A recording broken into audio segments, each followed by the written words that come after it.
जगद्गुरु स्वामी विवेकानंद, निष्काम कर्मयोगी संत परम पूजनीय शुक्रदास महाराज, व्यासपीठावर उपस्थित आदरणीय आमदार साहेब, आदरणीय अकाल साहेब, आदरणीय अशोक भाऊ, आदरणीय वाल्मिक साहेब आणि इतर सर्व आदरणीय मंडळी, मी सर्वप्रथम शिक्षण विभागाचा आभार व्यक्त करतो.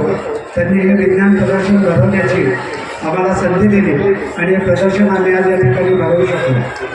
विद्यार्थी मित्रांनो, परमपूजनीय शुक्रदास महाराज यांनी या संस्थेची स्थापना केली. ते एक संत होते, योगी होते इथपर्यंत आपल्याला माहिती आहे. ते एक वैज्ञानिकही होते हे आपल्याला माहिती नाही आहे. परमपूजनीय महाराजांनी कृषीमध्ये गावाची एक नवीन जात शोधून काढली होती. परमपूजनीय महाराजांनी एक एअर मॉडेल तयार केलं होतं. त्या विमानाचं उड्डाण सुद्धा त्यांनी घडवून आणलं होतं. स्वामी विवेकानंद ज्यावेळेला अमेरिकेमध्ये गेले होते त्यावेळेला अमेरिकेमध्ये विज्ञान प्रदर्शन सुद्धा भरलेलं होतं. स्वामीजींनी धर्म परिषदेला जाण्यापूर्वी विज्ञान प्रदर्शनाला भेट दिली होती. स्वामी विवेकानंदांनी जमशेदजी टाटांना सांगितलं, माझ्या देशामध्ये विज्ञान आणि तंत्रज्ञान येण्यासाठी तुम्ही विज्ञान संस्था सुरू करा. आणि स्वामीजींच्या सांगण्यावरून जमशेदजी टाटांनी बेंगलोर येथे इन्स्टिट्यूट ऑफ सायन्स नावाची विज्ञान शिक्षण देणारी संस्था उभी केली. शास्त्रज्ञ आणि संत दोन्ही सारखेच असतात, दोन्ही समाजासाठी जगत असतात. दोघांनाही समाजाकडनं काही नको असतं. माझी बुद्धी, माझी साधना, माझा तप समाजाच्या भल्यासाठी, त्याचं दैन्य आणि दुःख दूर करण्यासाठी कामी यावं हा दोघांचाही हेतू असतो. ज्या देशात वैज्ञानिक जास्त तो देश अधिक प्रगती करू शकतो. या विज्ञानाचा उपयोग माणसाच्या भल्यासाठी व्हावा. महात्मा गांधी म्हणाले होते, science without humanity is a कर्स.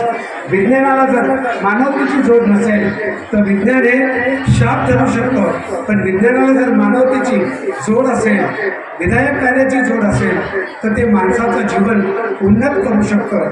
आपण सगळे बालवैज्ञानिक उद्याचे या देशातले बालमोठे संशोधक आहात. एकदा नॅप कमिटीमध्ये जे लोक आले होते त्यातल्या एक जणाला आम्ही सांगितलं, आमच्या इथं ग्रामीण भागातले लोक, त्यांनी सांगितलं की देशातले दर्जेदार वैज्ञानिक हे सगळे बेसिक सायन्स घेऊन वरती गेलेले असतात आणि ते खेड्यातलेच असतात आणि ते या देशाच्या वैज्ञानिक प्रगतीमध्ये भाग घेतात आणि देशाला मोठं करतात. आपण सगळ्यांनी आज या विज्ञान प्रदर्शनामध्ये आपली उपकरणं आणलेली आहेत. काही विद्यार्थ्यांना अजून माहिती नाही आहे की या विज्ञान प्रदर्शनाची उपकरणाची मांडणी आपल्या शाळेच्या खालच्या मजल्यामध्ये आहे. मांडणीनंतर त्याचं मूल्यमापन झाल्यानंतर ते प्रदर्शन पाहण्याची संधी आपल्या सगळ्यांना मिळणार आहे. ते प्रदर्शन प्रत्येकाने पाहावं आणि ज्यांना काही त्यापासून उपकरणं बनवण्याची प्रेरणा मिळेल त्यांनी ते उपकरण बनवावं. मी आपल्या सगळ्यांचं विवेकानंद आश्रमाच्या वतीनं अभिनंदन करतो, आभार व्यक्त करतो. आणि उद्यापासून विवेकानंद जयंती उत्सवाला सुरुवात होत आहे.